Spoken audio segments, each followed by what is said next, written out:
కబ్రాస్తాన్ పెడతా అంటుండు. అక్కడ చుట్టుపక్కలంతా ప్రజలు ఉంటారు, ఇళ్ళు ఉంటాయి. ఆ పక్కనే మంచినీటి వాటర్ ట్యాంక్ ఉంది. ఆ వాటర్ ట్యాంక్ కెమికల్ ఫామ్ అయ్యి WHO నిబంధన ప్రకారం వాటర్ ట్యాంక్ కనీసం 500 మీటర్లు ఉండాలి. అది పక్కనే గోడ కానుకున్న దగ్గర పెడితే ఆ శవాల యొక్క బయో కాంప్లెక్స్ అయ్యి మొత్తం వాటర్ ట్యాంక్ పొల్యూటెడ్ అయ్యి మొత్తం బొరబండ అంతా శ్మశానం చేయాలని చూస్తుండు. ఈ రేవంత్ రెడ్డి బై ఎలక్షన్ లో గెలిపించినాక ఇటు ఎర్రగడ్డ గాని బొరబండ గాని అటు రైమత్ నగర్ గాని షేక్పేట్ గాని కబ్రస్థాన్లు చేస్తుండే. చచ్చిపోయినప్పుడు ఆయన శవంలా ఉంటది కదా బాడీ, ఒక కాలు బొరబండల, ఒక కాలు మోతీనగర్, ఒక ఎర్రగడ్డల, ఇట్లా 4 కాళ్ళు 4 పాటలు పెట్టుకుందామని కబ్రస్థాన్ గా తయారు చేసిండు. ఇక్కడ ప్రజలందరూ నిరసన చేస్తున్నారు. బొందల గడ్డల మీద పడ్డాడు. నాకు అభివృద్ధి లేదు ఆడ, మా దగ్గర పోలీస్ స్టేషన్ దిక్కు లేదు, ఓ జూనియర్ కాలేజ్ లేదు, డిగ్రీ కాలేజ్ లేదు, అన్ని డ్రగ్స్ మయం.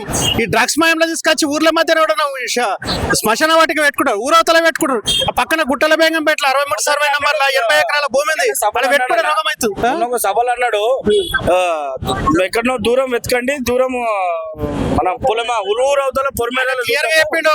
ముస్లిం అంటే కాంగ్రెస్, కాంగ్రెస్ అంటే ముస్లిం. ఓన్లీ కాంగ్రెస్ అంటే ముస్లింల గురించి పని చేయాలంటే ఆయన ఇంటికాడ పని చేసుకోమని హిందువులు కూడా ఉన్నారు, వాళ్ళు కూడా మనోభావాలు ఉంటాయి కదా, వాళ్ళ మనోభావాలు బాగా గౌరవించాలి కదా. ఇమీడియట్లీ ఇట్లా వీళ్ళు కూడా వేయకపోతే మేమైతే బోరబండ బంధుకు పిలిపిస్తాం, బోరబండను అతలాకుతలం చేస్తాం, నిరసన చేస్తాం, నిరాహార దీక్షిస్తాం.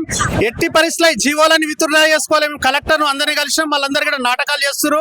మంత్రి పేరు చెప్తున్నారు, మంత్రి ఏమో సీఎం పేరు చెప్తున్నారు, సీఎం ఏమో ఎమ్మెల్యే పేరు చెప్తున్నారు. వీళ్ళందరూ దొంగ నాటకాలు ఆడుతున్నారు, ప్రజలను చంపాలనుకుంటారు. వీళ్ళు శవాలతో ఇదంతా కబ్రాస్తాన్ చేసి జూబ్లీస్ బై ఎలక్షన్ లో కాంగ్రెస్ గెలిపించుకొని తప్పు పని చేసినాం అనుకుంటారు. 100% తప్పు, 100% పెద్ద తప్పు చేసిరు. గుణపాఠం ఇది, గుణపాఠం, ప్రజలకు గుణపాఠం. వాళ్ళు ఏదో ఆశ చూసి మళ్ళీ ఇంకో చెప్పాలి వేసి అంటారు. అంతే, వెన్నుపోట అలా స్కీములు ఏమైనా చేయాలి కదా ప్రజలకు. ఒక కాలేజ్ అన్న కట్టేయాలి, ఒక రోడ్ అన్న వేయాలి, ఒక డ్రైనేజ్ అన్న, ఏది దిక్కు లేదు.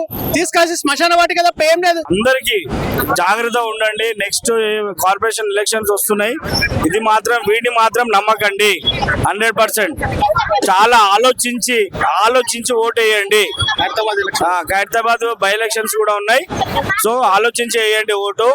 వీడిని నమ్ముకుంటే మాత్రం మనము 3 చెర్ల నీళ్లు తాగిపించేసిండు, ఇంకా 3 చెర్లు ఉన్నాయి బ్యాలెన్స్. ఆ 3 చెర్లు తాగిపినికి రెడీ ఉన్నాడు. అట్లుంది పరిస్థితి. ఇదన్న మా బాధతో మాట్లాడుతున్నాము. ఇళ్ల మధ్యలో రేవంత్ రెడ్డి మీ ఇంటి పక్కన జూబ్లీహిల్స్ లా ఇంటి పక్కన ఇచ్చుకో, కబ్రస్తాను ముస్లిం వాళ్ళకి అంటున్నాను, నువ్వు ఇంటి పక్కన ఇచ్చుకో.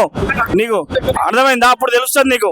నువ్వేమో రాజభవనం మంచి అనుభవించు, మమ్మల్ని మాస్ అంటే పేద బడుగు పడిన వాళ్ళని అణచివేయాలని చూస్తున్నావు. నీది అదే కదా ఎజెండా మొత్తం. ఖబర్దార్ రేవంత్ రెడ్డి.